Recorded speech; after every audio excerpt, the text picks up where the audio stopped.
Yeah.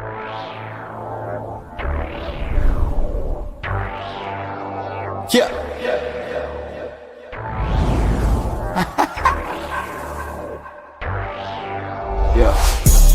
I know they mad for no reason. I'm holding on to change my life. Gotta move fast for a reason. I'm holding on to change my life.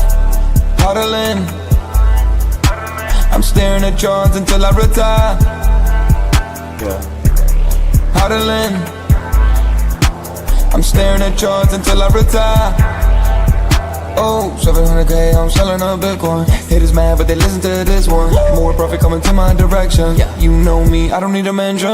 I got the remedy, ooh, yeah. They don't just follow me, ooh, yeah. You say allegedly, ooh, yeah. You would subscribe to me, ooh, yeah. Staring at chart, drawing a line. Make a decision, you out of time. Huddling, I'm staring at charts until I retire. Yeah. Huddling, I'm staring at charts until I retire. Yeah. See on stage. On-chain revolution.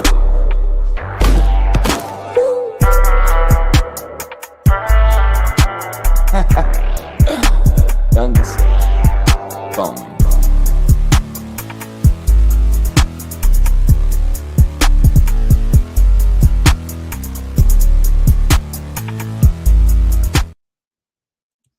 Welcome back to On-Chain Revolution. My name is Shizzy. On this channel, we cover the entire crypto ecosystem. What is up, guys? We have an amazing show for you guys today.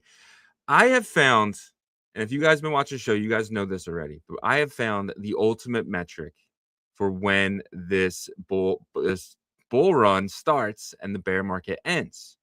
If you guys watch the show, you guys know the DXY, right? I'm watching a lot of YouTube videos right now. And I keep hearing when this breaks, or when this price down, this price breaks down here, or if it breaks up here. And the only break that matters is the DXY. And we're going to cover that if you guys are new here or haven't really seen this before. But I think after the DXY breaks 96 on the downward side, right now it's like 98. But once it breaks 96 in 6 months, that is when a bull run starts. That is what I'm going to show you guys today. That is exactly the only thing that matters in my eyes is the dollar dropping, which usually means there is new dollars entering the system, right? Inflation starts happening. The money printer starts going. We're about to see the dollar, in my opinion, get to levels that we haven't seen in a very long time, which is going to send risk on assets parabolic in the next, in my opinion, 6 to 12 months. And, I've been on this bearish kick lately. And I hate myself for it because I'm not a bearish person, but it's just, when you see no positive, how can you be positive, right? So it's like one of those things where you really have to dig deep and understand why you're here. Understand why crypto is this big, monstrous wealth changer that could change your life in an instant, really, right?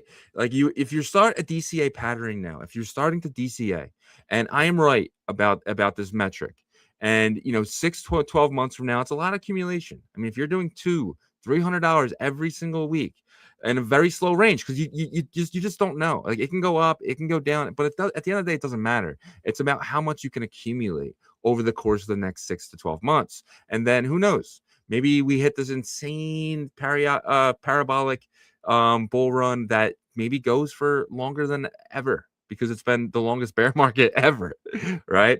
But I have an addiction right now. My addiction is looking at the silver chart. I can't stop it.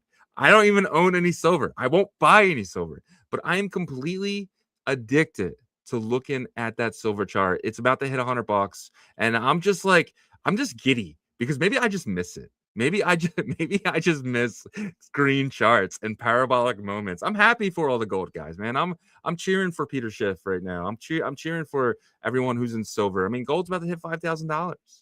I mean, in 2020, gold was, I think, $2,200. So for those guys, I mean, we're talking $14-15 trillion of new money coming into that ecosystem, and that makes me so bullish on crypto, because crypto, if you minus Bitcoin, crypto's like a $800 billion ecosystem. It's so small. You add Bitcoin to that, you get, you know, 3 trillion, but still, we have a lot of room to climb. We have a lot of opportunity in this market. And that's my big thing right now. Finding the opportunity and kind of seeing where that lies. So we're going to talk about a lot of that today. We have an amazing show for you guys today. I'm excited to get this one started. So without further ado, bringing my partner here as always, Mr. Yagobi. What's up, buddy? What's up? What's up, man? How you feeling today? I'm feeling good that we're heading into the weekend. And I mean, the price action to me is not, I've kind of come back to this like callous area to where I'm not really too concerned about it. I know where we are, probably where we're heading locally, and looking forward to maybe getting into Q2, right? Like, I know that we're gonna have some some downs probably in the near future. So I'm more excited about what's going to happen as we get into the meat of this year. I think some things need to get stabilized in terms of the overall outlook of the U.S., and I think that happens over time. But yeah, the DXY is something that we've always known can dictate, the price of Bitcoin, but more than that, hitting a certain level can really kickstart, alts in terms of their energy coming back. Yeah, for sure. I'm just not concerned with the US anymore. That's one thing beautiful about crypto is it's a global asset, right? I'm just like, screw the US. I want the dollar to completely just fall off a cliff. I want the dollar to be all-time lows. Like, honestly, that's just kind of how I'm feeling right now. And maybe that's because like my hatred for Trump has grown from 0 to like 40. Right? I'm not at like super high levels, but like I really can't stand the guy anymore. When he talks, I just cringe. And I've never felt like that. I mean, I was somebody who voted for him. I was happy he got in. But this last 12 months, it's just like, shut up. Like, I just feel like it's just shut up. And it's because I'm just losing money his entire term. You know what I mean? Maybe that's what it is. I don't know. But it feels like the gold and silver people are very happy to have Trump in there. They love the fact that people are leaving the U.S. bonds. They're leaving, U.S. stocks, and they're getting into, they have to be getting into gold and silver. Well, the people that played stocks were happy too, though, for most of last year, right? And a little bit of this year, stocks are very volatile right now. They're like kind of bipolar at the moment, but obviously the precious metals sector is thriving. It's been thriving since last year, and Ray Dalio is in Davos. They asked him a couple questions as well. Is this pretty much what your book was all about that we're going through right now? And his answer was, it's not just the US dollar, it's fiat in general. Countries and entities are looking towards something that is not going to be printed by governments no matter what. So that includes the yuan, the Chinese yuan, RMB. It includes any fiat currency that a country manages, right? Because they have the power to continually print. And so what do they look for? Right now it's gold, because that's something that they feel like is known, proven over time, and people are clinging to that. So does that flip to Bitcoin? One thing that has been a big topic is digital assets in general globally, and so that is kind of the next phase. But when is our space going to be able to benefit from that? And I just think we're going through the growing pains right now, and unfortunately, the timing hit during what was supposed to be like a full around bull run year, which Bitcoin got to enjoy that for the most part, but everything else didn't. And I think that's what mixes things up for this 4-year cycle, is that we are transitioning into this new way of global policy, monetary economic policy that's going to be changing. Yeah, 100%. And like, crypto doesn't have a halving, right? Bitcoin has a halving, but crypto doesn't, right? There's no changes. There's actually more coins than coming online than ever before, right? So with Bitcoin, it has that halving. There's less coins coming online every day. So I think that's a big difference too that I really didn't think about before as well, now that you said that. But one thing though, like I said on the show, I have an addiction, and addiction is looking at this chart. This is the monthly chart on silver. And it is the one joy I have in my life. And I have no silver, but I just love looking at this. I want to feel this again. but I want to hold it next time. You know what I mean? So what do you think? What do you think about this chart, dude? I mean, we're officially over 100. Silver's never been higher than it ever has been today.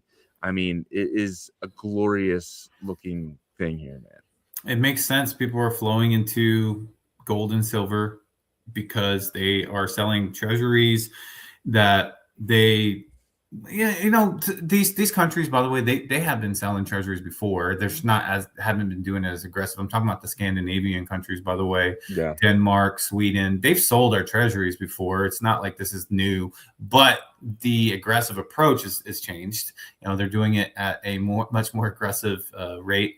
But it's not just them. It's everybody that is looking at anything that's tied to relying on another government. And that is a sign that globalism is starting to really just go to the wayside. You know what I mean?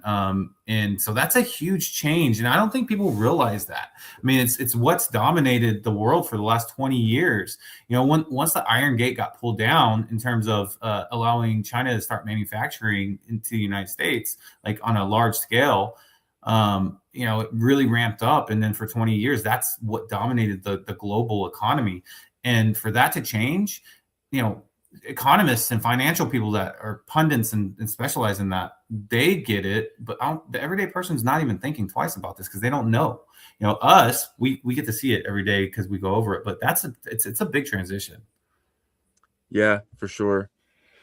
Most people don't even really know what's happening, Yeah. right? No, I mean, this is like, they're like, oh, why is gold and silver going up? It was kind of like one of the biggest trends on Google Trends right now is why is gold and silver going up? And it's pretty crazy because people don't realize, like, hey, they're dumping treasury bonds, whether that's, you know, people who are doing the Japan carry trade, who were, you know, potentially, you know, taking loans out in Japan for 0% interest and then buying, you know, 2%, 3% yield bonds. And they were getting the difference, right? So they're all being sold down. And I think a lot of these countries are worried about that. And what they're doing right now is they're kind of front running that by dumping it themselves or just buying gold, which is something that maybe they think a lot of these treasury people are getting into next. Yeah, gold, you know, definitely, it's obvious. It's been since last year. But one thing that, and I saw Edric's comment over there saying that oil is going to rip, pipelines could rupture in this, you know, negative. So that is a good point. But also oil in general, whenever you do kind of put globalism behind the world, it's the green kind of approach was a part of that, by the way. Yeah. So, you know,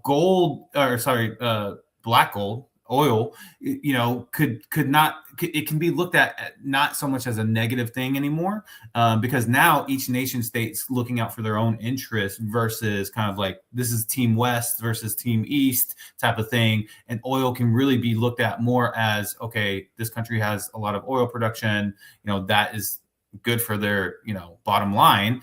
And so it's going to be interesting what the perspective is going to be on that, right? Because for the longest time, it still was like a commodity that everybody wanted, but it was like either they were faking like they hated it because it was ruining the earth, or, you know, they really didn't want more oil production, right? So we're going to find out here because everybody's going to, I think, has access to it, is going to get as much as they can.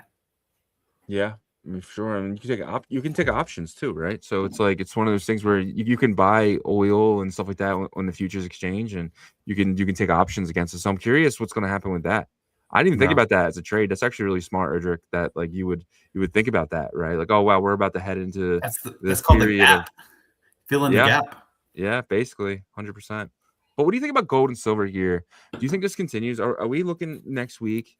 And are we seeing a pullback? Because the definition of a bull market, in my opinion, is if you can buy a dip and make money. If you can continuously buy a dip, and like, let me just check to show you guys on the daily, because there's been opportunities on the daily where you can buy the dip and make money, right? Even back here, you bought the dip, you made money. You bought the dip, you made money. You bought the dip, you made money.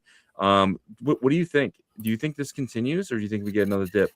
I think it continues until the U.S. can stabilize two things. First, the tariff situation, and the second thing relates to the tariff situation, and it's really global perception of the U.S. needs to. It doesn't have to. It's never. I don't think it's going to be what it was. Back in 2020, 16, 2020, whatever years you want to go back to, but it needs to be better than what it is currently. And the tariffs have something to do with that, right? Because they're not happy because these tariffs are enforced on their countries, and the relationship is different now. And so, how long does that take? That's the big question, right? Because if that continues on, I think this bull run for precious metals continues, right? And so it's not going to be up only. Nothing is up only. But if that volatility of how America is right now continues on, then you'll have buy the dip opportunities over and over again with gold and silver. But if we do get to be able to stabilize a bit, then I think that's whenever you can start looking at it and saying, okay, how much is it overbought? Is this kind of like where the sell down will come? So people are still waiting for like the next 6 months. What is Trump thinking? Is he going to calm down? Is he going to continually be aggressive? If he is, then precious metals probably still the play. Yeah, I 100% I believe that too. And I think the big reason is the DXY as well. Because people are seeing how weak the DXY is. Why would you want to hold a currency that's about to completely get wrecked? Right. Let's go to the zoom out a little bit here. Let's go to the weekly. And this thing has just been, look at this week, bro. Obviously you're seeing gold and silver wreck on new high, but this is a monstrous candle. People don't realize how much money this really is. This is probably like, $1 trillion in value just wiped out from the dollar over the course of the last 7 days. Prior to that, we had this nice little higher high, higher low, it looks like, coming in here. And if you want to zoom out a little further and go to the monthly is the chart that I'm really looking at here, and kind of going all the way back. But that looks like a cluster that is about to just completely wreck that line right there. I feel like we're going to see 96 potentially next week. I think we're about to see another big candle come in and absolutely get completely wrecked, right? But it really comes down to this chart here. This is something that I've been looking at, I want to say, for over a year now. And, every single time we've really broken through here, except that this time we broke through a complete fake out, right? But it was in 2016. But then ever since then, we had this, breakdown here. And 6 months later, Bitcoin was at an all-time high. So it broke July 2017, and Bitcoin topped out in February of 18. So about 6 months. Same thing here. You saw July of 2020, which a lot of people are saying like, hey, I feel like we're potentially repeating 2019 last year and 2020 this year. If that's the case, then potentially in June we're going to break through here, and then 6 months later we're going to have that Bitcoin top signal in March, right? So it's like 6 to 8 months there potentially if we break through this, and this might take some time to really break through. But let's just say we break through in the next 3 to 6 months, we could see a Bitcoin top signal that is skyrocketing upward momentum, and that could last between 6 and 8 months or even a year. Yeah, the one thing that worries me though is if this time it's different, and I know that this has been a really solid data point in the past, but 2025 proved that historical data points didn't necessarily stick with like the overall market. You can say Bitcoin was fine, though. Yeah, let me finish my statement. Yeah. So I'm talking about our space and the entire space, right? So for Bitcoin, yeah, obviously it did hit the 126, but outside of that, the metrics that hit before really didn't, play out for the alt market, right? And so for me, I'm actually gonna be patient on this a bit, and even if it breaks below that threshold, I'm not gonna assume all of a sudden we're gonna see this huge bullish energy upward trajectory, because remember, there's stuff that's happening right now in terms of shifts of way the world does business and perceptions on the US, and the US is pro crypto, at least from the current administration. And what does that mean for the other world leaders, right? I do agree that this is a global asset class, but as of this year, it's been really looked at as, this is what this current administration is pushing. The United States is pushing hard for it. And I'm not seeing a lot of other countries really step up too much, other than, countries that have always been involved with our space, like Singapore and things like that. But that's just status quo. That's like, you're not seeing new countries really come up and just say, hey, we're going to take the reins here. And, now the EU, I think they're doing, or Europe, I should say, is doing stuff just continually marching forward without being in the headlines as much, as they're not like so much shock and awe, you know what I mean? Like in the headlines, I think they're, doing their regulations, they're probably getting their CBD stuff, all that stuff together, China as well. But like, how does that affect the alt market? And, that's where I'm very curious when the DXY does break below this, because I agree with you. I think it's primed for that. How does the alt market respond to it? Does it get energy? Does it still stay flat? We're going to find out. Yeah, for sure. But you said one thing though, that you're not seeing other countries. I mean, South Korea is up 200% in crypto trading, right? Vietnam is up, thousands of percent over the course of the last couple of years, especially since 2021 with their crypto trading. This is the first time ever where it's actually really, really getting globalized crypto. And you had CZ, well, he was talking yesterday. He basically came out and said, crypto has more traders than the stock market does, because people don't really trade it has more money, obviously, by a but lot. well, I wouldn't say that in the sense of daily volume that's like that's being traded, in the sense I'd be curious all to the see what exchanges that combined. looks I mean, like. yeah, I'm sure it's more, but it's a growing asset class that has more traders and more people involved, right? So CZ basically came out on the World Economic Forum yesterday on CNBC and said that like crypto is already beating the stock market when it comes to traders.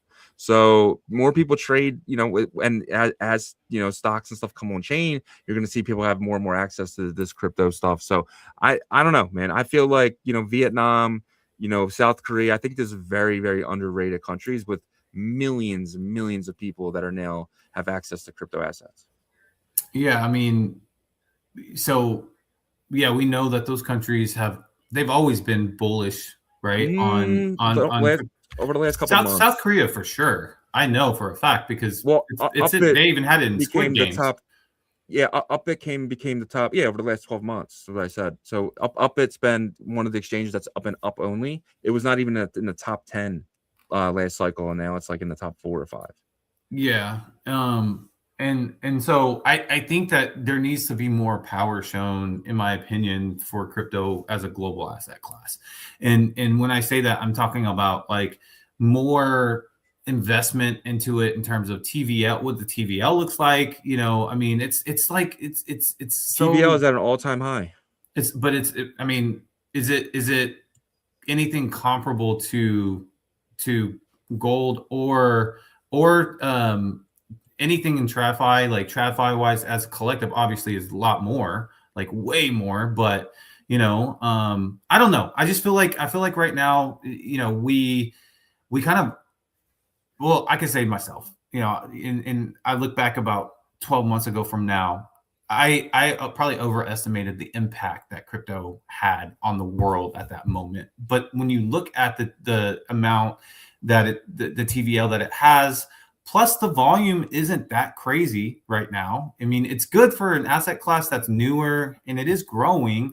But I think we're in this weird transition. I hope it gets to that point to where it does become like, the main driver of global finance. I think that was the goal all along. It's just right now you can't even compare it to precious metals. You can't even compare it to TradFi at all. Well, we've been in a 4-month bear market, right? 5-month bear market. So it's, in if you want to say June, July, I mean, crypto was probably, it was probably heavily traded. It had to be. I mean, you saw Ethereum hit the $5,000, and that's not U.S. money that's doing that, right? I think it's so globalized right now, and I think a lot of people are getting out of the dollar and trying to figure out ways to where to put that dollar. And I think crypto is definitely, They're putting it in precious metals. Yeah, that's what I'm saying for now, right? But then they're gonna be trying to figure out where's the next place to put it. But buying gold at $5,000 when you could have bought it 8 months ago at 3,000, I mean, you really got to think about what you're doing. Are you buying the top? And I think we're about to see a lot of people start questioning that and say, are we buying the top here? Because I think potentially you could be buying a local top, Well, especially if the Supreme Court comes out and rules the tariffs, with poly markets basically betting on. I mean, you could see gold and silver drop, 20, 30%. yeah, but people thought they were buying the top in October and November of gold, and those people, look, I mean, look, if you sold at that point, you didn't make a wrong move, in my opinion, because you sold like as it was going up for that local top and then came down. And then now we're hitting the second, ascension to the to the top. But the question is now, is this basic, our precious metals basically played off of the way this administration handles the day-to-day, and it seems like it's starting to be that's the indicator for them.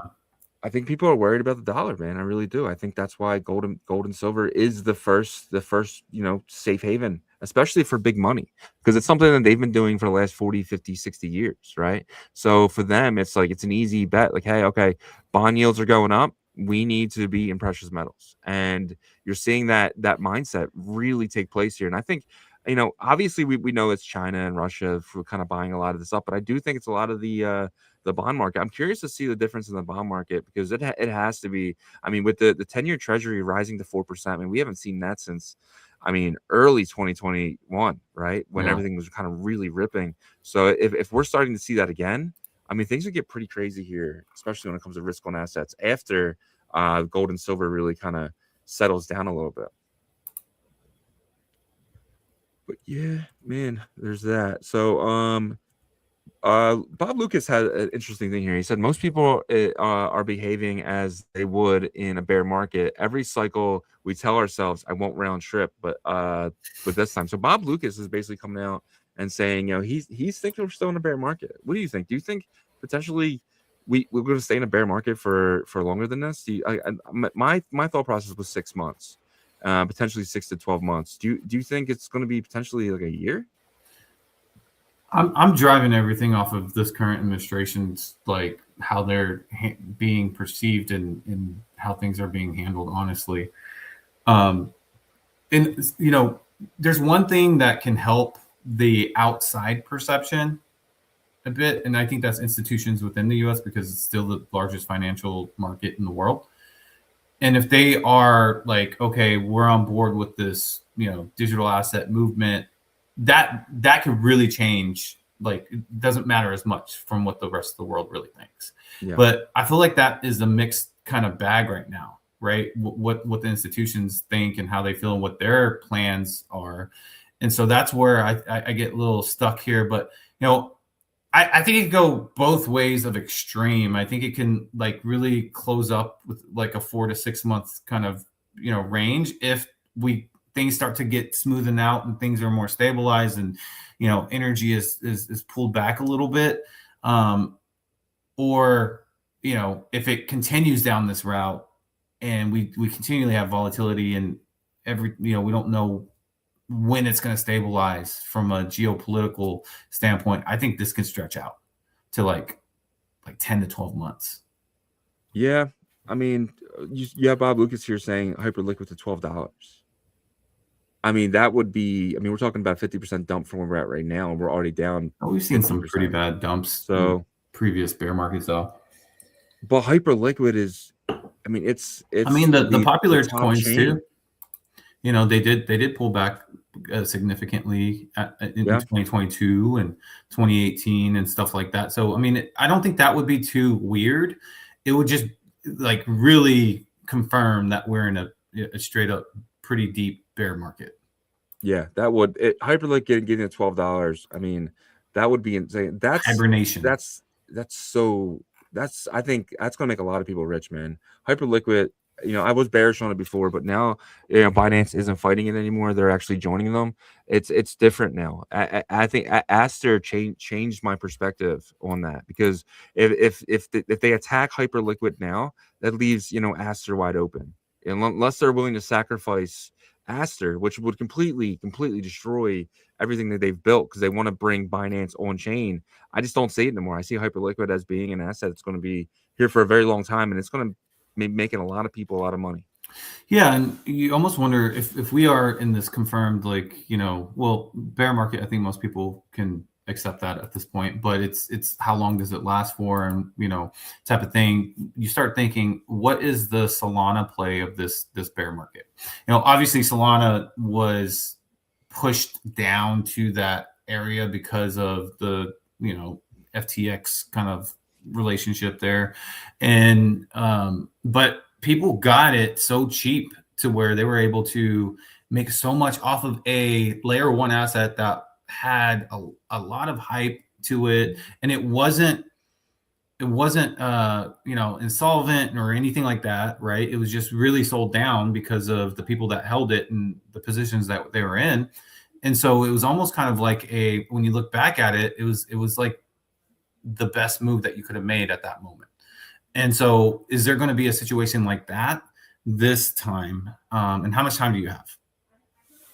Yeah, but 100%. But the reason why Solana went to $8 was because once the bankruptcy guys got in, they were forced to sell everything in one day. They had to come up with as much cash as they possibly could. So when they came in, they sold Ethereum at like 1100. They sold Solana at 30, 40 bucks, and down 20, down to $8. So the FTX bankruptcy guys on November, I want to say 22nd, sold everything down. That's the Solana bottom, and I don't think we'll ever see anything like that ever again. That was an opportunity of a lifetime because it only lasted 3-4 days. Solana was back up to 20, 40 bucks within a week or two. After that point, you saw a lot of people come in and buy the dip. So you had to be really on your shit and not be scared at all about buying Solana at $8. That was the risk to reward there was super low in that opinion. As the days got further on, it became better and better. But those couple days buying at $8, $10, $12, I mean, you had to be pretty crazy to be buying it. Well, I don't necessarily think. Obviously, you'd have excess capital, and at that time, probably I don't know who that was still in crypto at that time had that much excess capital, right? But I mean, you're definitely rolling the dice. But I'd rather roll a dice on an L1 that had a ton of success, by the way, before that. And leadership was pretty solid as well. There was a lot of FUD that kept getting put on top saying it was centralized because of that whole situation when they paused it. But if you look back at it, that was like a smart move in the sense, the way they did that, because it really saved further, bleed out and stuff like that. So yeah, risk for sure. But if you had excess capital, you probably saw that ceiling, pretty high. And so you're kind of like, okay, if I'm going to roll the dice on one, this would be a good one to do it. Yeah, but I remember that time. People were saying Bitcoin to 9,000, Ethereum to 300, Solana 6,000. Someone was calling Bitcoin to 6,000 at one point. Yeah, I mean, it was a pretty scary time. I mean, you had no idea how low we can go. And the biggest thing, too, is like you didn't know who else was insolvent. You didn't know if Binance was going down. You didn't know if MEXC was about to go down. If Gate, remember all that? Like everyone was like, then everyone's checking Gate.io and saying that they're the next one to go. It was a very, very scary time in crypto in the sense that you had to have big balls to come in there and buy a crap ton of Solana at $8, $10, $11 at that point. But like I said, it didn't last long. That opportunity, that gap filled very quickly. So, but yeah, man. But let's get into our next thing here, the crypto price action and crypto bubbles. Let's do it. Before we do, I want to answer myself right here. So he asked, how long did it take for the Bitcoin dominance to go from 60% to 40%? So I just looked this up. It was around 60%, I would say at the end of March, and it got to 40% in the middle, I'll say in the middle of May, towards the third week of May. So you're looking at almost 2-month period. So a month and probably like 20 days or something like that. So the dominance, happened within that stretch from 60 to 40, but a month and 20 days in crypto today, at least, that feels like forever. I feel like, right? So that would be an interesting play out to see how long it would take for dominance to go down. But as of right now, dominance is going up. We're almost back to 60%.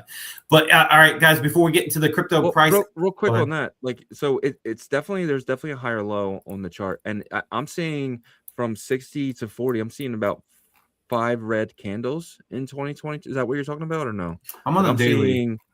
I'm seeing on here, I'm seeing from, November, it was about 60 in January of 2021, and it to the bottom there, it got to about in May. So about 6 months, I'm seeing from 68 to about 42. Hold on. No, because you're going from because like what day did you say in January? I didn't say a day, I said month, the January month. No. I guess if you want to go to the exact day, because it's going to be, the exact day whenever 60 was hit there, it was in March. I mean, I guess you could say it went sideways before then. So if like for me, I look at it like, when did it break off from that moment, right? And it broke off from that moment like in the middle towards the end of March. And then that's whenever like I see that went from a like lower 60s to the middle of May there. So that's about a month and 20 days, I think, if you do the math there. Because you could say, okay, if it bottomed there in February 4th, because that was like the 60.28, and then you bring it sideways the entire time, right? But it broke down. I guess you could go from February, because that's wherever the first red candle happened then. So beginning of February. So you go February to March, March to April, April to May, middle of May. So almost 3 months, I guess, if you want to take the entire journey there. But it was definitely nasty sideways for a long time from February 4th towards the end of March. And like people were probably waiting for that leg to happen. For sure. It does look like this right here, right? So we experienced this in 2020. This is 2019 and 2020, which is funny because everyone's kind of repeating that. And it does look like very similar here.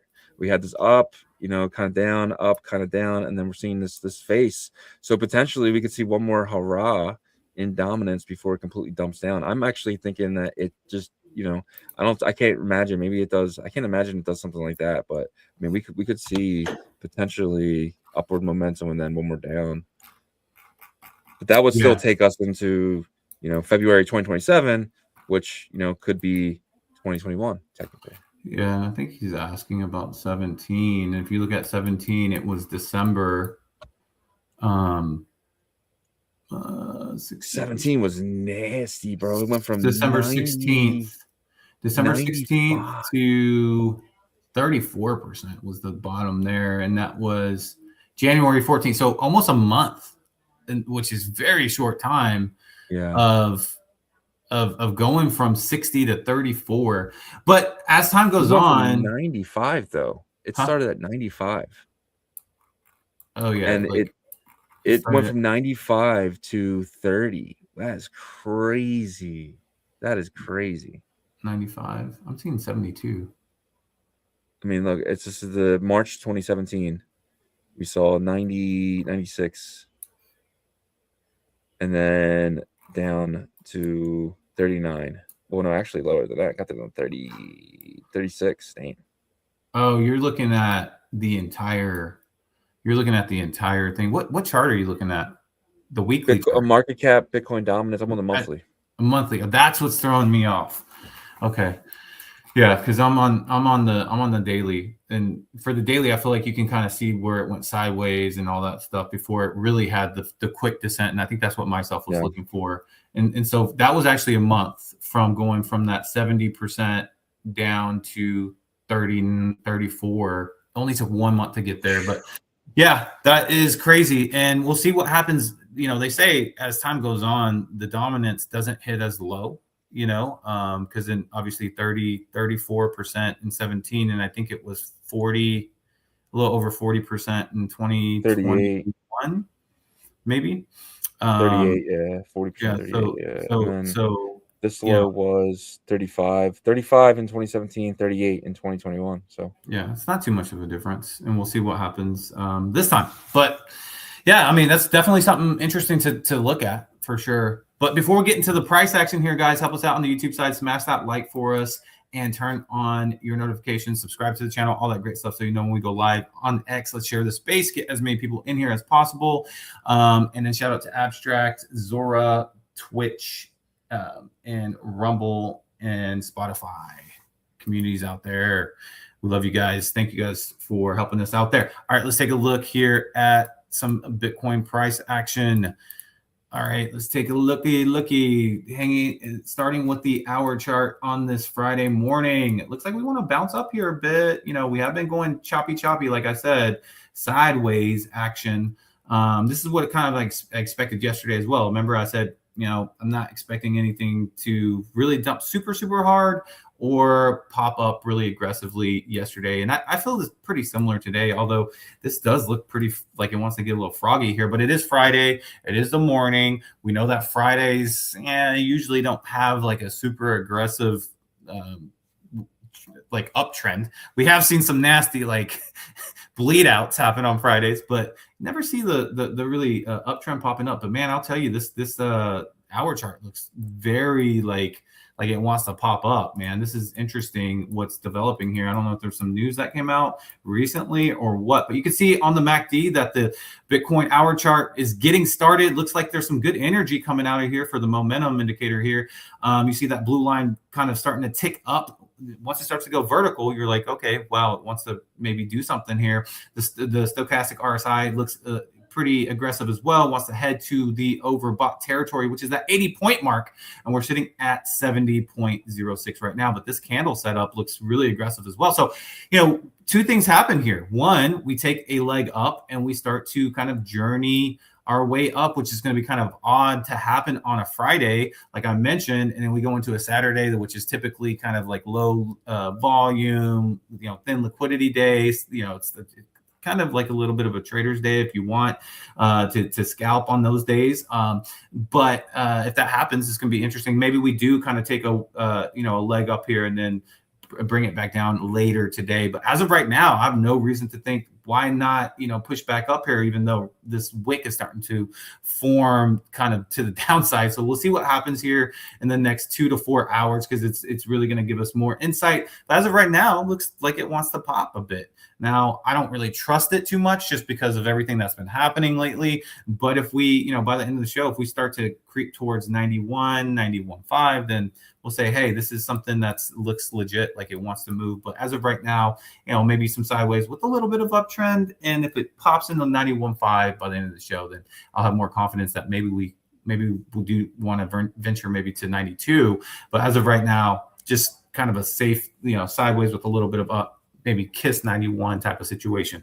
So that's where we are right now on the hour chart. Looking at the 4-hour chart for Bitcoin, you know, the MACD looks consistent, not super strong, but, you know, we are seeing this most recent MACD candle pop up a little bit here. So that's giving us a little confirmation of what we're seeing on the hour chart.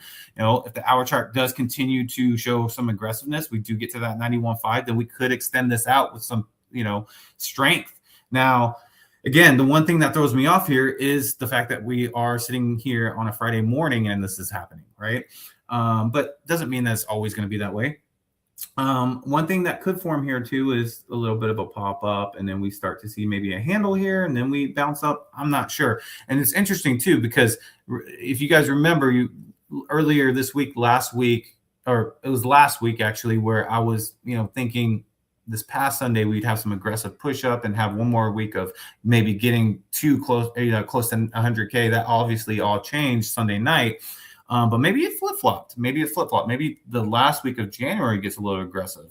We'll know Sunday evening. Definitely an important day and weekly candle to look at.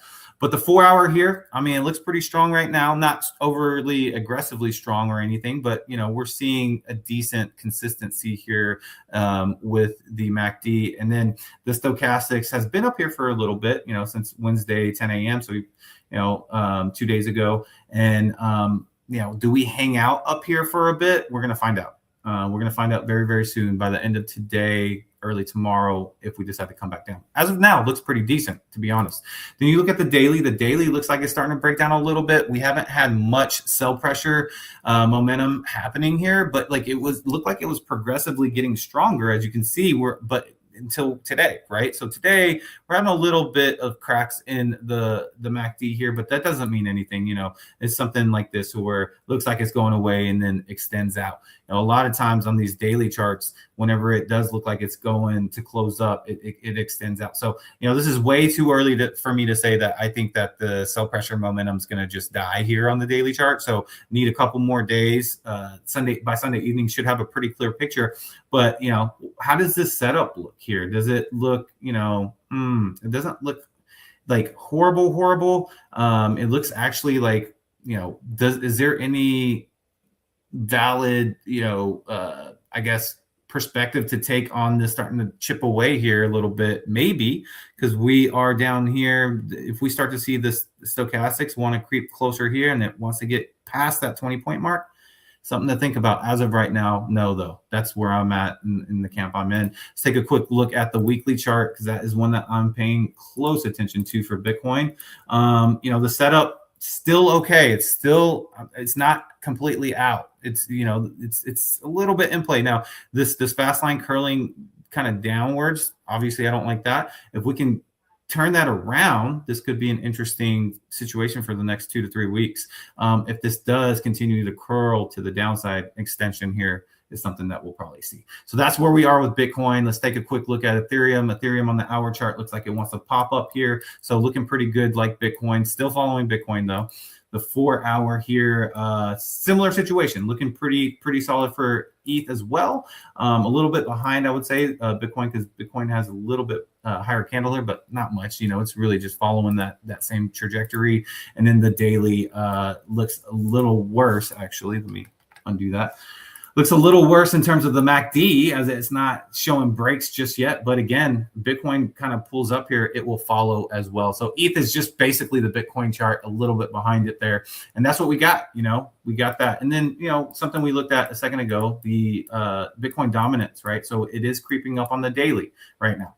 So if you look at the dominance, we are in overbought territory technically with the stochastic RSI. The MACD is showing like a weak, consistent, like up type of situation, but nothing super strong. So this could break down any day, right? But as of right now, it does have that kind of upward trajectory momentum. As of right now, we're sitting right at that 60% here. So that's what we got for Bitcoin, Ethereum, and the Bitcoin dominance chart there. Taking a look at the alt market here with the crypto bubbles, looking at the daily top 100. River is the biggest pullback here at 20% pulling back. AXS here up 16.5%. Layer 0 up 22%. Probably something in the news for them. Hyperliquid up 5.5%. You got Monero up 2.5%. Mix up, rebounding because it's been pulling back, up about 4%. On average, top 100, you're looking about a minimal pull up collectively, right? You're seeing 1 to about 3%. And then the pullbacks, I just mentioned River, and then you see Story Protocol, 6.5%. Stacks has been green the past couple of days. So, this makes sense for them to pull back about 2% there, and then Meme Core about 2%. So that's what we got. Pump also 1.5% pullback, and ICP 3.6 pulling back there. Let's take a look at top 100 through 200. And the biggest pullback here is SKR with a pullback of 33%. You got Frax pulling back 11%, SPX, Meme Coin pulling back 4.5%, StarkNet pulling back 5%, DCR pulling back about 4%. Same kind of thing, a little bit higher collectively between 100 to 200, and more like 2 to 4% pulling up together, but also a little bit more sprinkle of red in this as well. So, I like the markets look okay for a Friday morning. I'll tell you that, but remember, the markets have the pendulum swing back and forth a lot of times. This is a trader's market for sure. And that's what we got.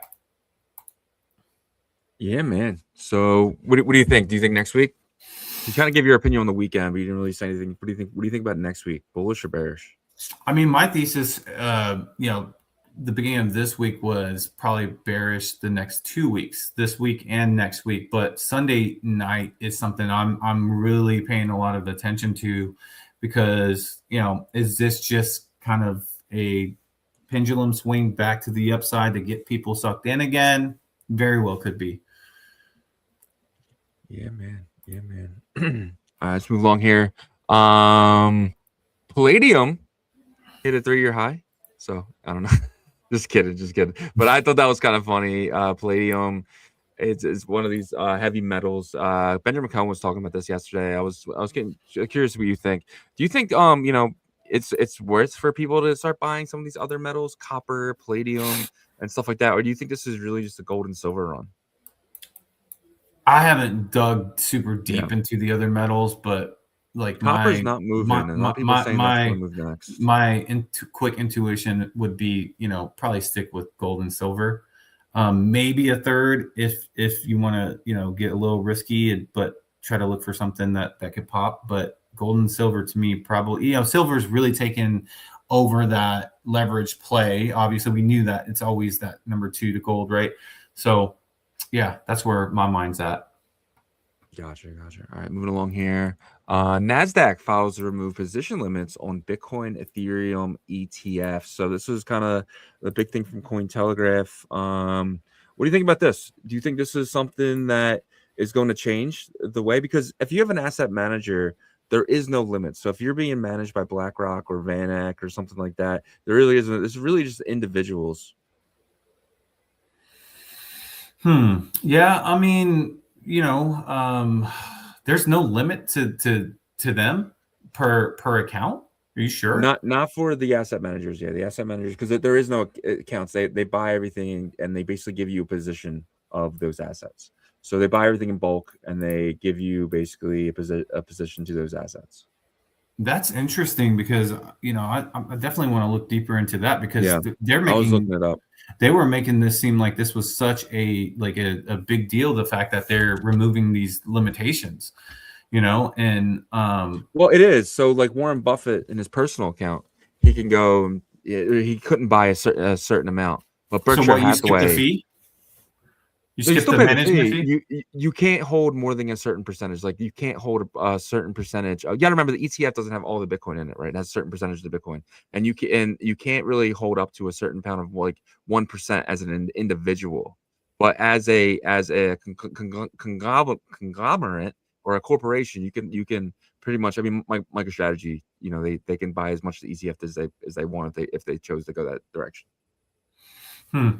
Yeah, I mean, it still opens it up. So I'm just trying to think of like the advantage, and the advantage, I guess, would be you get to skip the BlackRock management fee.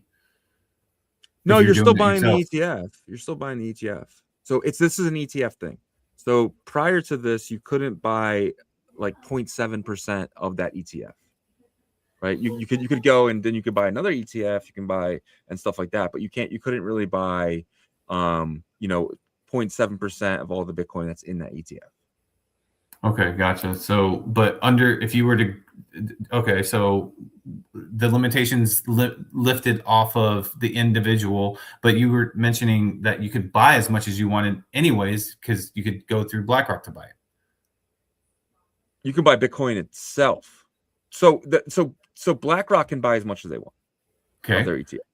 Right? So then. They're an asset manager. Yeah, me buying BlackRock's ETF before, I couldn't buy as much as I wanted.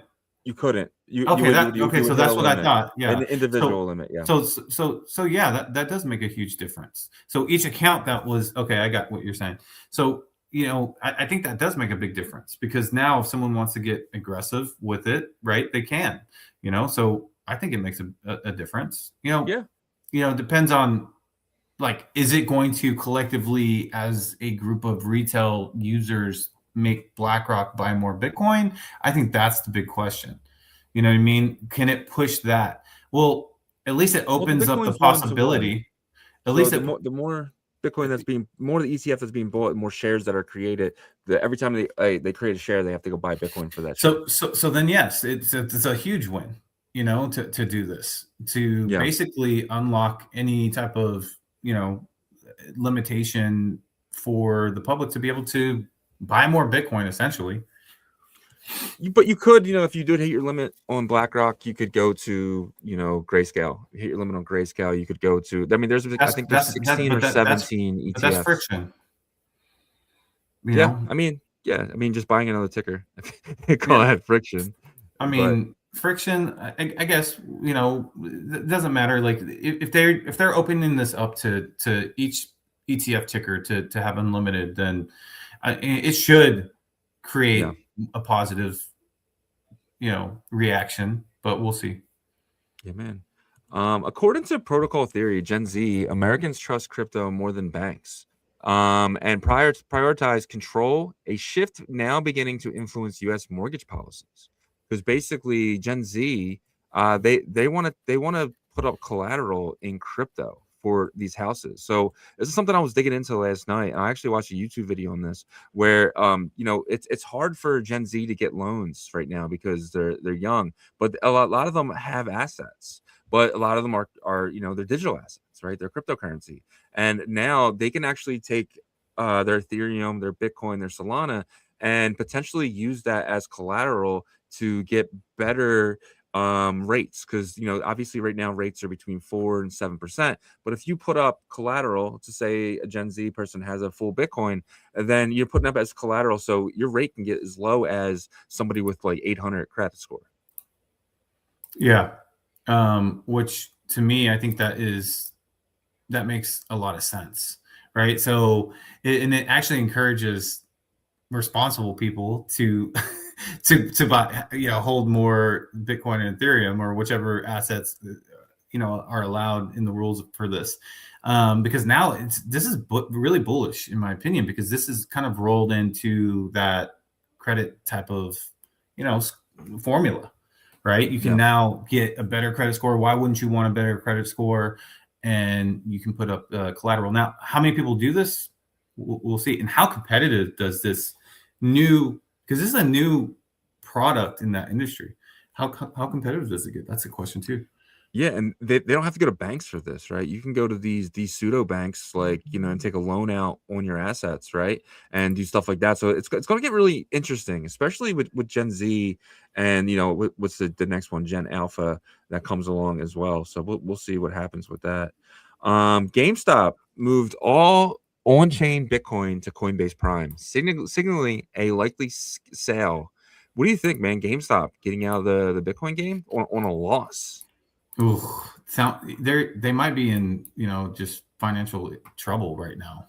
You know what I mean? Because it's just like, for them to make a big move like this, it just doesn't seem like it would make a lot of sense.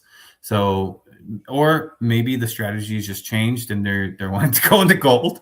Maybe they want to go into silver and gold. I don't know, but yeah, taking a loss like this is probably similar type decision making that got them into trouble the first time.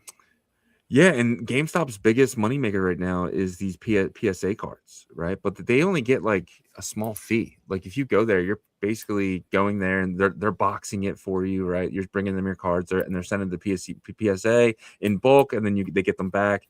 Apparently, PSA does some type of thing. If you send a certain amount of cards, you can just, so they send like discount. You get like they send like once a month. They send it to PSA, but they're not selling systems anymore. Like, people aren't going to GameStop to buy Switches. They're not going to GameStop to buy Xboxes and PlayStation.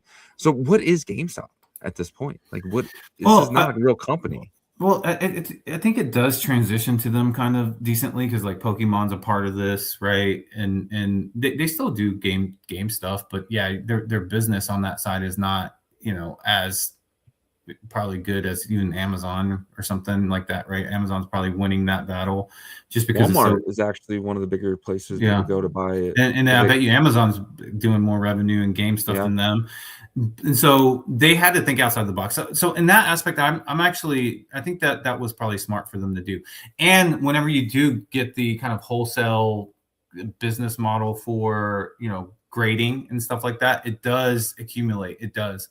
And I feel like because of their reach and stuff, they probably have a decent business there, but they are trying to go into actual like cards as well. So that's where it's kind of like, how much of the games do you have? But the Bitcoin side of things, I just don't know. Maybe it just didn't work for them. You got to have pretty strong conviction. If you think about people like Saylor and Tom Lee, they got really strong conviction. And I think the GameStop CEO just probably went to like a conference or something that Saylor was at and got kind of, like FOMO evangelized into it. Yeah. You know what I mean? And then now it's easier for people like that to cut with that type of investment if they weren't fully bought into it for themselves, Yeah, 100%. Like if you're not going to become a Bitcoin treasury company, GameStop, I mean, it's a failed company. There's no business model. Like unless they go the route that you're talking about, where I can go in GameStop and I can just, it's like going to a card show, right? In the sense of every GameStop just has cards, and you can call around and be like, hey, do you have this card? And like, yeah, we have that. It's $66, whatever. You go into GameStop. So I just can't see any other way than making money. Because like I would never, like if I buy a game, I'm just gonna turn my PlayStation on, buy the game digitally. If I buy a system, a lot of the times I'm gonna go in Walmart, like, you know what I mean? Because Walmart's it's cheaper there because Walmart's able to get they buy everything in bulk. So you're paying at GameStop, you're paying $30-$40. I mean, more GameStop does too. than you would. They buy it in bulk, but it's definitely cheaper though at Walmart. Especially because Walmart's able to purchase more, and at the end of the day, that's what it comes down to. Is that's how you get better tiers of cheaper price. So if they're being like, if and there's Walmart's on, I mean, there's 3 Walmarts close to my house, right? So it's like, and GameStop, there's 2 GameStops, but it's like, ease of use. If I'm going to Walmart anyway, like let's say I'm going grocery shopping, let me go get that device that I wanted. There's no reason to walk in GameStop. Yeah, I mean, I haven't, like, I don't go to Walmart very often, but I think it's just because, which is crazy because like you're in Philly and I'm in Texas, which Walmart is more known for like the southern kind of states. We have them on every corner here too. I just feel like it's I don't know, but they're everywhere. The fact that they're even there in Philly, to me is dude, there's 65 of them. Yeah, and so they are going to have more sales even in that. And so I don't even know the last time anybody really talked about going into a GameStop. But they got lucky with the whole meme stock thing, and then tried to play the treasury company game, and it didn't work out. I felt like their timing was probably one of the worst. You know what I mean? Because they came into it as some of the hype was still here with Bitcoin itself on the way up, and these type of things, and just didn't really get to benefit as much. But that's where conviction comes in. Right, because like Saylor did in 2022, whenever it wasn't sexy, and so he just doesn't have the conviction, or they don't have the conviction. Yeah, it was a one-time buy. Yeah, 100%. They're just not all in like Saylor. I guess Saylor wanted them to be all in and just become a Bitcoin treasury company, like strategy, but thing. But there's a GameStop right by this one pizza place I go to, so I'll go in and order the pizza, and it won't be ready, so I'll go into the GameStop, and I feel like I'm bothering the worker because there's nobody else in there besides me. And I feel like he's like watching me, because I feel like before I entered the store, he was just chilling on his phone. And now I'm in the store and he has to like worry about like me, because like they have stuff everywhere. You can just walk out and steal. Like they have a bunch of toys and stuff now. So it's like, but you can just like steal anything you want because there's no one going to stop you. So maybe it's a Philly thing. I don't know. But I mean, that stuff does happen to businesses that were, either they fell off from where their original focus was, or the market just changes. I mean, you can go back to Kmart, and Kmart's kind of like a company that was like Walmart in the 80s and 90s, and it just never adapted to the competition of Walmart and eventually Target. And I think GameStop doesn't even have like that direct competitor, so it's almost kind of like that is more of an industry that changed than it is, with probably some poor, direction that they went towards the end as well. But that definitely doesn't help. Myself says, does Walmart sell organic produce? Yeah, they're one of the biggest competitors with Whole Foods. Whole Foods, yeah. So they've gotten a lot of stuff in there now, which is annoying because like I don't like to buy organic shit because I think it's a waste of money. And it's like I'm like, why is this shit fucking $9 for tomatoes? I'm like, oh, it's fucking organic. Yeah, that was kind of like the green movement a little bit. Like it's so stupid. It's like, I mean, if I gave you 2 tomatoes and you're looking at them, you're not gonna know which is which. it's like I feel like there's like this big group of like, you know, the big billion-dollar companies, and then a big group of like billion-dollar marketing companies, and they come together and they're like, we're gonna start this organic meta. You know what I mean? Because like they made tons of money off of that though. Yeah, Imagine 100%. LA bought into that, like from Whole Foods. I mean, I think it's so easy to trick LA people. I feel like if I was in LA, I could just scam everybody because I feel like they're all just like they're all heads in the clouds, right? It's just like it's all about kind of what everybody thinks is good. You know what I mean? That's all that they care about, really. You know, it's not just LA. You know, New York falls into some of that. Some of the big cities. Yeah, for sure. U.S. SEC releases an investor bulletin explaining crypto wallet storage and access basics. So this is pretty cool. Now they're putting this out for companies to kind of use in their like new strategies and stuff like this. But it's just nice to see the SEC putting stuff out like this, actually trying to help the people instead of just trying to wreck them, the last administration. So I thought that was pretty cool. Yeah, we're gonna see more of that probably. BitGo, it was the first crypto IPO of the year. They surged yesterday, and what they're an infrastructure play. I didn't really know what BitGo is. So BitGo is a digital asset infrastructure company best known for institutional grade crypto custody. What it does, it helps prioritize multi-signature security for wallets. So they're like a multi-sig wallet company. They help you get started, and they help you custody it yourself, or you can custody it through them. That's up to you. But the first one, and you know, Ledger's seen this, and Ledger's like they're eyeing an IPO, even after losing all their customers' information like 3 times in the last couple of years. But do you think we see a big push now in IPOs now that BitGo did so well? For the solid companies that can get the attention, right? You're gonna probably see some do well and some flop. And you know, what does that risk ratio look like to follow through with this? You know, because they can always attempt it and then just dissolve, and if it doesn't do well, or you know, not necessarily dissolve right away because they just did an IPO, but you know, change the plan somehow or whatever. But it seems to be the popular thing as of late, and people are anticipating this type of season a little bit. It's just crazy to me because the last couple IPOs, I mean, they didn't do so well. Like Circle's down from its IPO price. Like everything that IPO'd last year really did not have a good second half of the year. So I'm actually surprised. Crypto didn't. Well, yeah, that's a big telltale story. All right, we finally got Luca Netz talking again. So Luca Netz, obviously, Pudgy Penguins, Abstract. So this is actually really good. Let me actually make sure that I got the volume for you guys. So I watched a little bit more of this. This is just a clip of it. And he basically is saying that we're going to see a lot of new stuff coming to the Abstract chain very, very soon. Let me know if you can hear this. Specifically on the Abstract side, I mean, dude, it's a little low, but everything we've been working on, the people are going to know about like soon. I know I've been saying that for a while, but it's like it's right in front of us now. Specifically on the Abstract side. So what do you think? What do you think about Abstract? Or do you think Abstract can be this chain? I mean, we both like their infrastructure. We both like what they've kind of built there. It is very user friendly. But what do you think? Do you think they can actually compete with the likes of Solana and Base?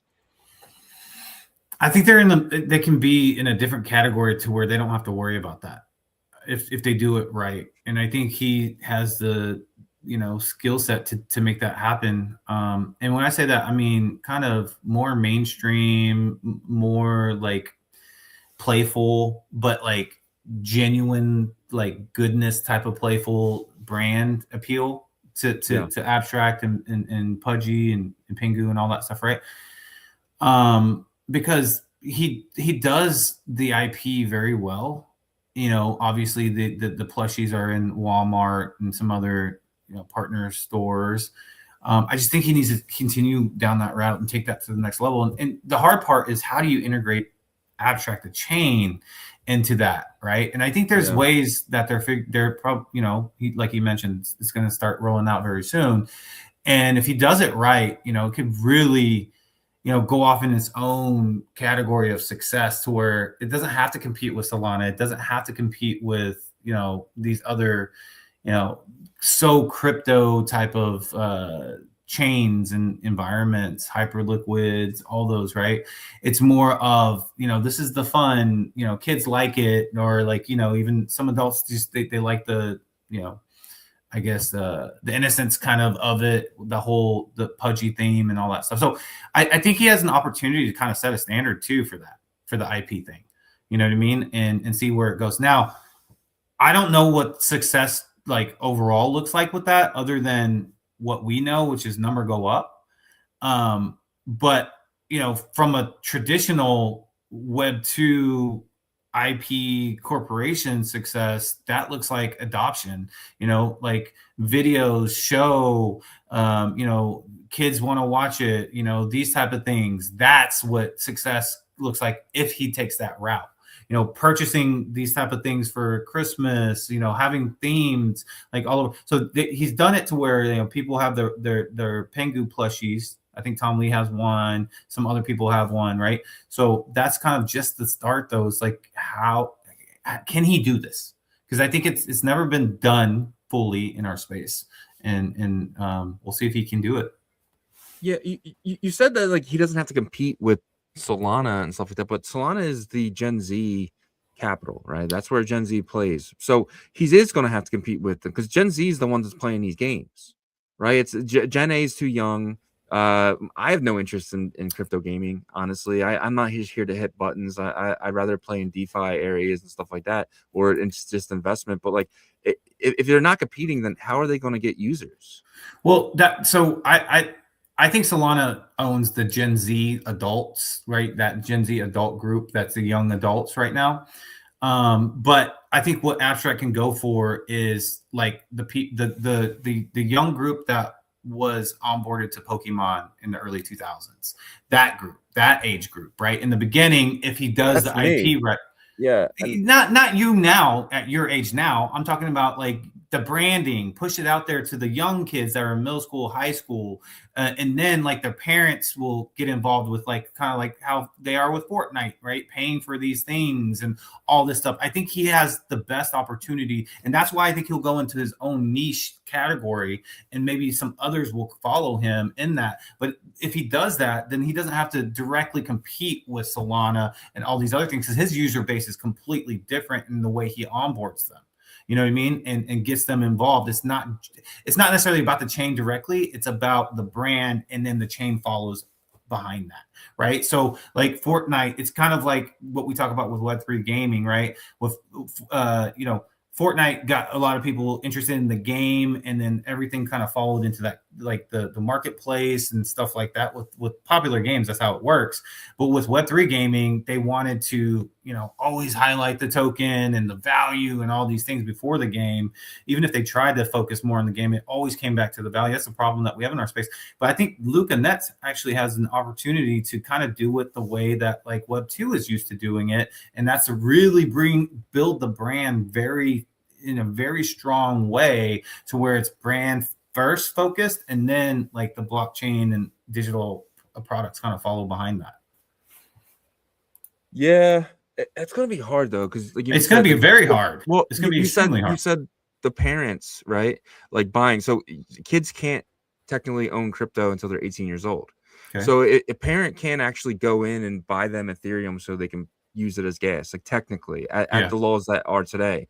So, and it sounds like you're kind of saying, for him to succeed, he needs to onboard the Roblox type of people. And Roblox is mainly Gen A and Gen Z with a tiny bit of millennials, right? Millennials are the ones building the products, it feels like.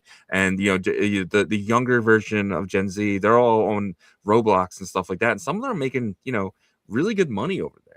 So I do get your point. Potentially he has to go after that type of crowd, but Roblox, with the laws with Ethereum, you can't buy it like as a kid. Well, yeah. I mean, and most kids aren't buying their own anyways. They're getting their parents to buy it for them.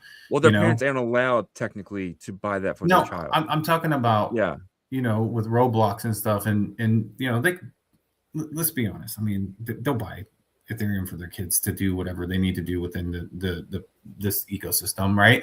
And also, he probably he went with the they're one of the first to do the privy thing, by the way. So they're trying to make the onboarding very simplistic and frictionless.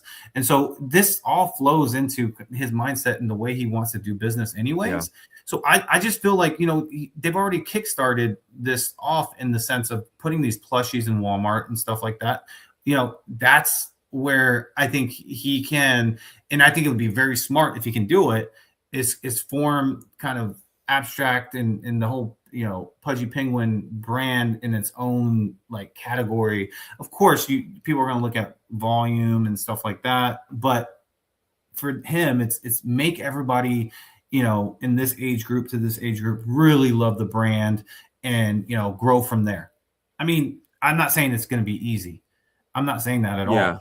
But for him to just go straight in and say, okay, we're going to just you know, compete with Solana directly, that, in my opinion, has no chance. Just doing it like in a straight blockchain way. You know what I mean? And so to me, I think everything is like, it's set up in a way, but it's not easy because he still has to go through like the pain of getting everybody to love the brand more and more. Because yeah, he started with Walmart, but you know, and Pez, they have a partnership with Pez as well. But like, where does the next evolution of that? What does that look like?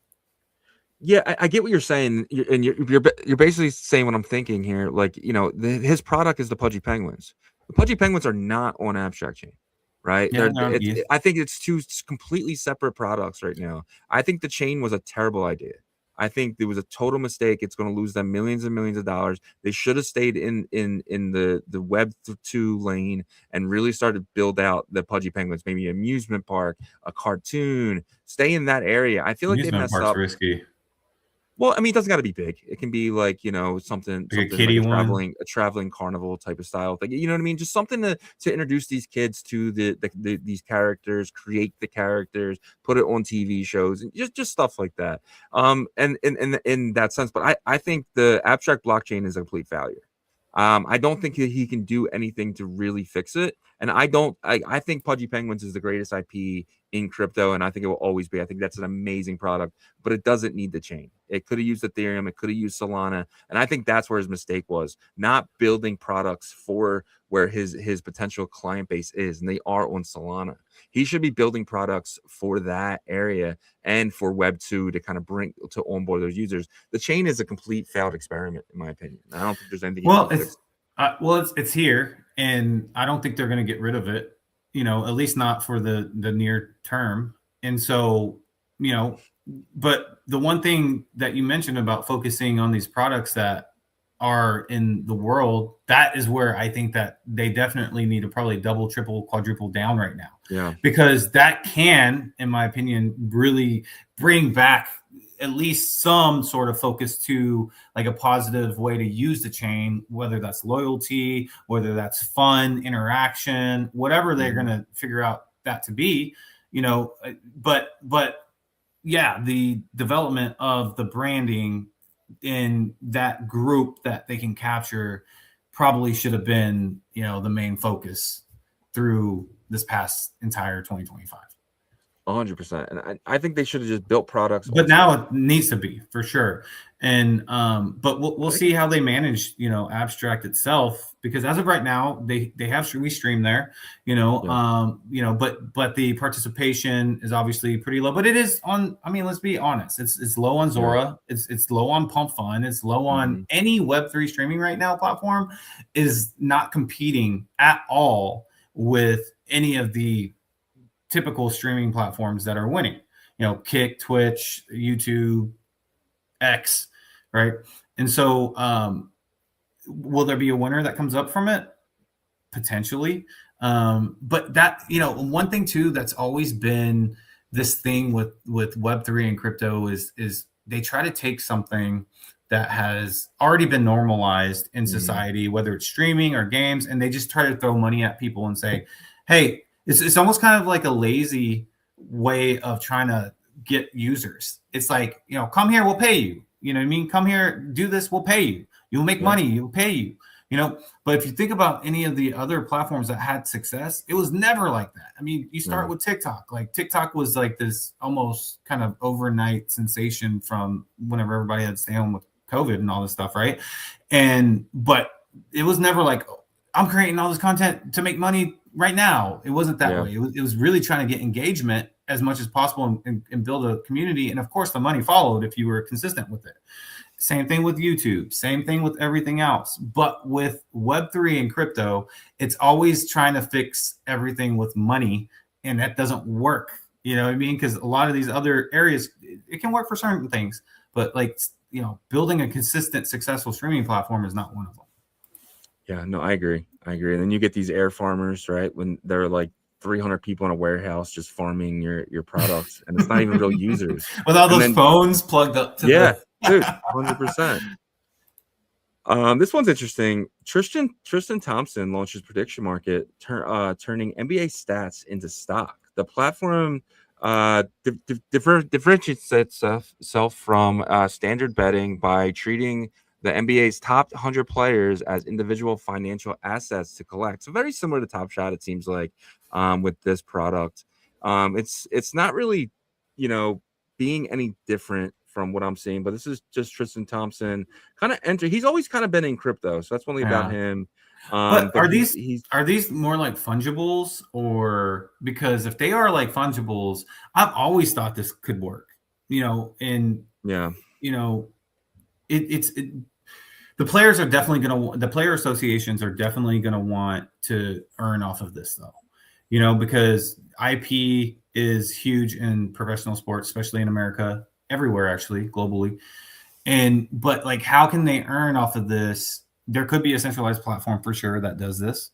But then what if someone launches a decentralized platform? You know, then we'll probably start seeing lawsuits in the future, you know? So what could happen is a centralized entity, if he creates one through this, could really kind of be that command center and staple that's almost kind of like whenever you have I don't know, like a Louis Vuitton something, and inside there's a serial number and it's like genuine, you know. So these tokens could be the official ones, and we'll see if like the world jumps on that, you know, bandwagon. But I've always thought this could be kind of like the stocks of players. You know, we already do that with cards.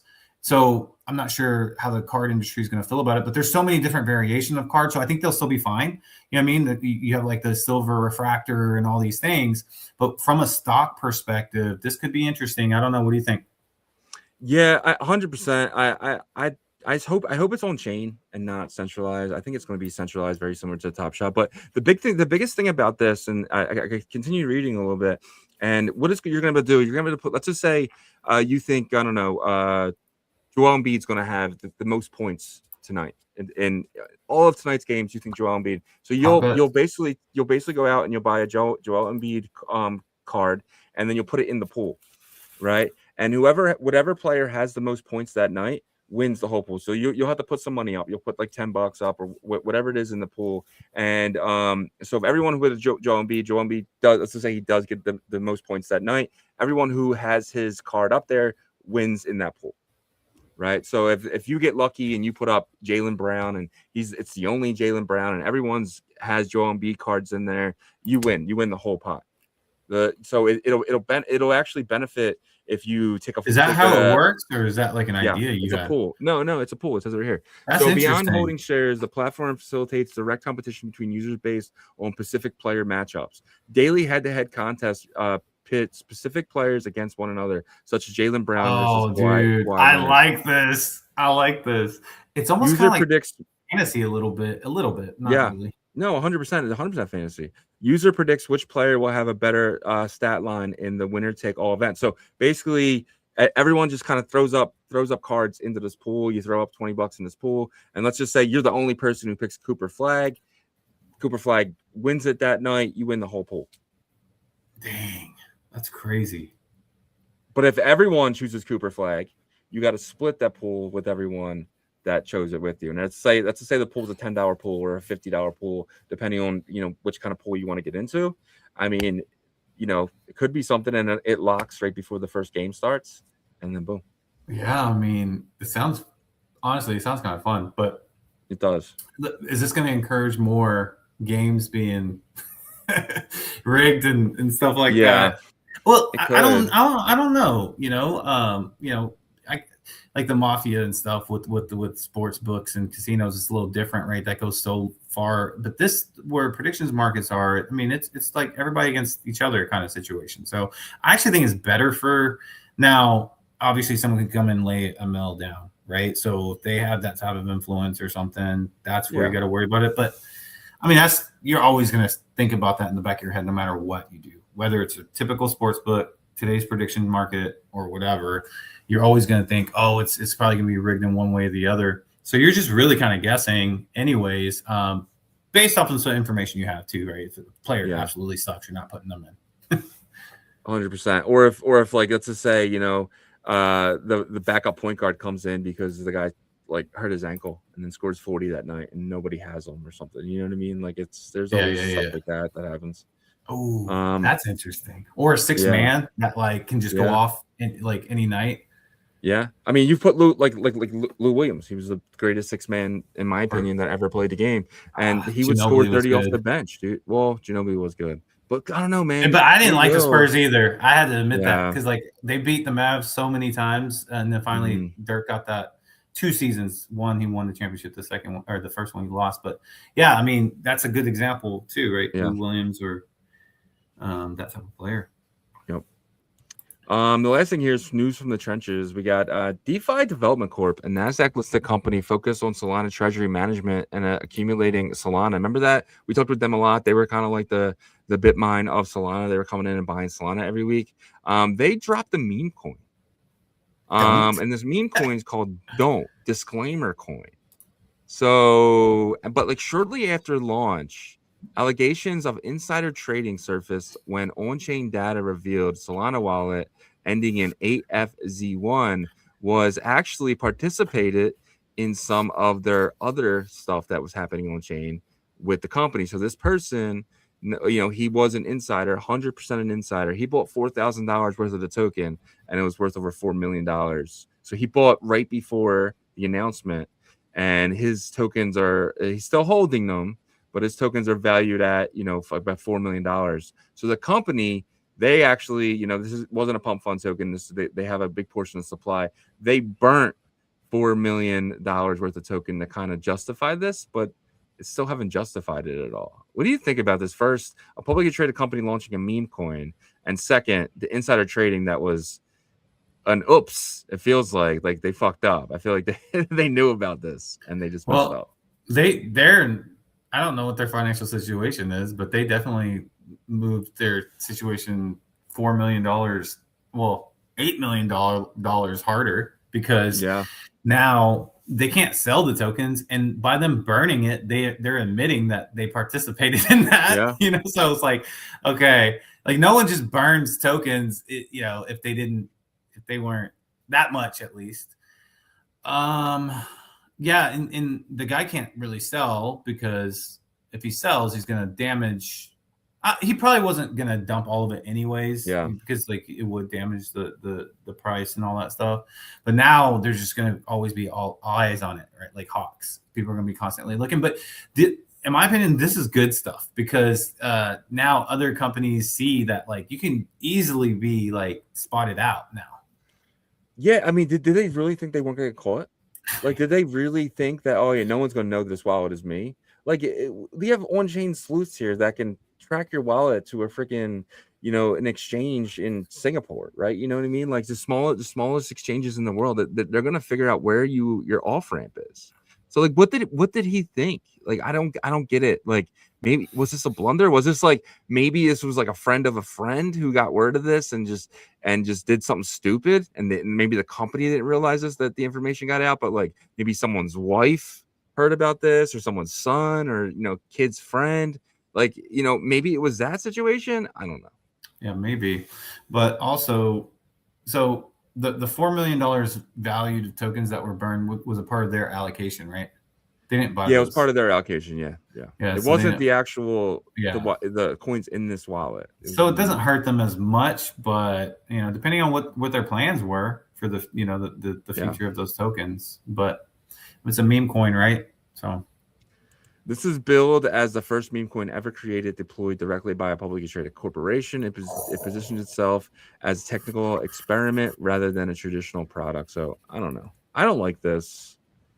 I feel like this company is in the hole right now because they were buying Solana at like 220, and they're just trying to look for ways to maybe like at least for the next quarterly meeting to have something to show for it. Really? I don't know if that would. I mean, you're down. I mean, would that be a good? Would that be a good thing to show? But I mean, we do have $29 million. But we do have the don't token that. Yeah. don't. Think about it though. I mean, you're putting $29 million on your balance sheet now that wasn't there on a probably of a loss. -4. So you know what 25. I mean? Whatever it was. So I honestly think this was a ploy to boost their balance sheet. But did it not like crash further down once they saw that? The public saw that? It's looking good. It's looking really, really good. I mean, it is okay. So it's not looking as good as it was this morning, but this is the hourly chart. I saw it this morning. I saw this candle right here. Right? You know what you say to that chart? Don't. Yeah. Don't do it. First publicly traded meme coin. Could this have legs? Well, it's not. Is it at 19 million traded meme coin? It's not publicly traded meme coin. Publicly traded company launched a meme coin. Yeah. So it's definitely a publicly traded meme coin. I mean, all meme coins. Yeah, that's what I'm saying. But my thing was not to tell people don't get into it. I'm talking to the actual chart. Like, don't continue that leg down because that's scary right there. Yeah, 100%. I can definitely see something like this over time, though. Potentially. Maybe. I mean, I could see this thing getting to. I mean, maybe... you just literally drew out the best case scenario, though. No, 100%. No, that is the best case scenario, right? Just like something like this. But I could definitely see this happen. I mean, our space does like first, right? The first this, the first that, right? So it's kind of like Bitcoin. I feel like Solana and Ethereum are kind of done with that. Yeah. You don't think the first publicly traded company? I don't like. I tried to look up the first token launched on Pump Fund, and it like worthless. Yeah, that's probably true. But yeah, man, I don't know. We'll see. But that's our show for you guys today. Crazy amount of people in here today. Absolutely amazing. I really appreciate you guys coming in and rocking with us for sure. Absolutely, guys. Without you guys, we couldn't do this. We hope you have a great weekend. But also without our partners, we couldn't do it. So if you could check them out, we would greatly appreciate that. Merlin Chain is uniting Bitcoin strength through the power of AI, as they have their Wizard 2.0 that can guide you through Merlin Chain's ecosystem, but also guide you outside the ecosystem. You can swap for Solana tokens or BSC tokens that are really popular. But going back to the ecosystem, it can do DeFi functionalities for you, like swap on Merlin Swap or stake on your behalf. And speaking of staking, they have a proof of stake security model. And the first way for you to participate is through staking Bitcoin to earn more Bitcoin. They are 3-month lockup periods to stake your Bitcoin, but you do earn what they shoot for is between 8 and 21% APR. First staking vault got about 17. The second one got 5. So this one that's up right now goes until March, so you can check that out for sure. But this is one of the newer products that they have, and seems to be pretty popular in the industry as more people are looking into this kind of stuff. But you get paid out in Bitcoin, so just know that, which is an awesome thing. And then there's 2 ways to participate with the Merlin Chain token. The first one is the flexible day-to-day staking, which you earn 15% APR. You can claim your rewards every single day. If you do want to withdraw your Merlin Chain token, there's a 7-day cooldown period. Just know that. And then the last option is a 6-month option called the bonded option, and you earn 45% APR in this one. But the cool thing is you can claim your rewards every single day on that as well. And so you can do whatever you want with those Merlin Chain rewards, up to you. Compound interest, sell them, keep them in your wallet. It is all up to you. And so head over to merlinchain.io to learn more about the products and follow them on Merlin Layer 2 on their X account, so you can hear their latest and greatest updates. And our next partner is satsman.fun, which is the fun meme runes Bitcoin Layer 1 launchpad. They utilize ICP tech stack to make it a fast and seamless experience for you, similar to Pump Fun, but it's better than Pump Fun because you actually don't lose your value if it doesn't bond out, right? You get your Bitcoin back. It is a mint process. So you etch, launch, and then mint. And once it bonds, that means it mints out. They take the liquidity from the mints, by the way. So it's not extra stuff. So then they take it over to RichSwap and you can start swapping for tokens, right? And so they got I think about 6 tokens over there right now. The latest is Satoshi. So if you're interested in launching a token on Bitcoin Layer 1 with Solana speed, then do it at satsman.fun. And if you're thinking about growing a community and you need some, extra exposure put out there, reach out to the satsman.fun team as they're interested in learning about new communities that are launching. So check that out for sure there. But yeah, and another thing about their platform is you can actually start bidding and securing the short tail rune name tickers that are on Bitcoin Layer 1. So the way Casey built this out, he started with some crazy high number. I think it was like 17 or 18 characters for runes. And as the blocks go through and time goes by, you can actually start to get shorter and shorter ticker names. So right now, I think we're on the 7 character tickers. And as long as it's within the 30-day release period, you can start trying to bid on those and, secure it. So that's what people are doing right now. So you can check that out over there. And you want to be used to this type of platform, before runes gets popular again, Bitcoin Layer 1 assets get popular again as well. You can check out some videos, educational videos on our channel that teaches about Bitcoin Layer 1 assets and why, they have such high ceilings for the future. And we thank you guys so much for checking out our partners. Yep. Great job, man. As always, you have a few more minutes and wouldn't mind checking out onchainrevolution.io. Some of the best articles dating back to 2023. If you know someone just entering the space, please send them our website. We really feel like I can get started and caught up to where we are today. Check out our NordVPN offer. You guys can get it for 70% off. If you're going to lock it in for 2 years, set it, forget it, get a VPN. You can use stuff like Hyperliquid, MEXC, and anything that geo-blocks you. Get a VPN today. Use our link to get that 70% off as well. And if you guys need a Ledger's about to go public. So it's probably going to jack up the prices of these. So if you are in, desperate need of a hardware wallet, definitely check out Ledger. It's the safest hardware wallet out there. Definitely highly recommend it for sure. So get yourself a Ledger today. We did some comments coming in here. Stan came in last. He said, snow shovels and salt are sold out. And he says, will Philly get crushed with snow? Grocery stores are in panic mode, ordering 10 large pizzas of beers and cross my fingers. Are you in Philly, Stan? I remember you were telling me you're coming here. But yeah, dude, if you didn't get salt before today, you're screwed. Yeah. And I actually, you're pretty screwed. We're about to they're saying between a foot and 2 feet of snow.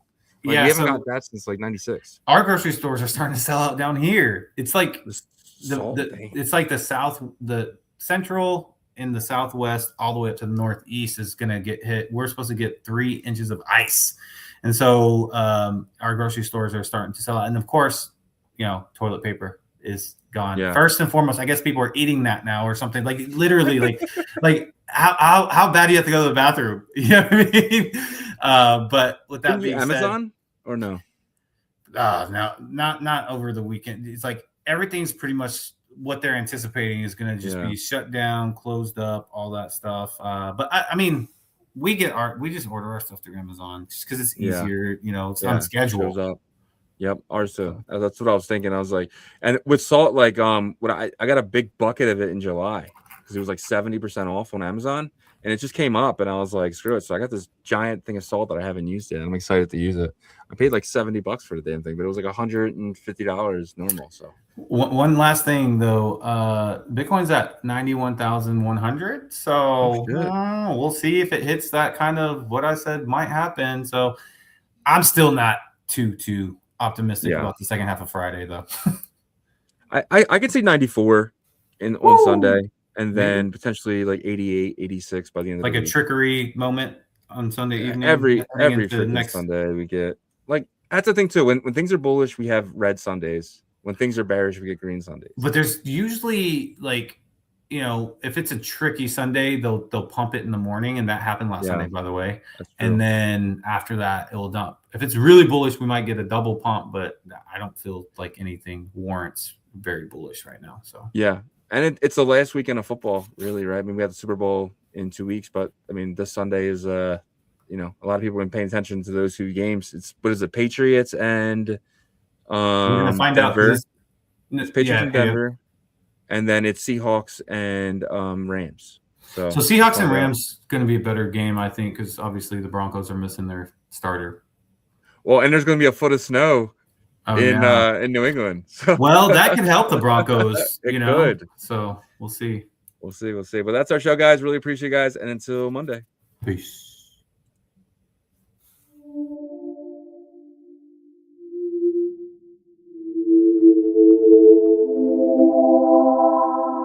OnChain, OnChain revolution, roll call, market recap. You not bullish enough, no. You're not bullish enough, no. Look at the price go, Bitcoin controlling. Why you still coping? Price action rolling. Don't fall for bear trap. Swapping indexes and putting it up in the sex. I can take profit right now. OnChain is where I be now. You can never look back. They don't want you to know. How did the market react? Fear and greed, gotta adapt. Now we bridging the tokens and marching the network right now. You know how crazy we are. Nookies are savages now. They know how crazy we are. Chain abstraction, main attraction. OnChain revolution.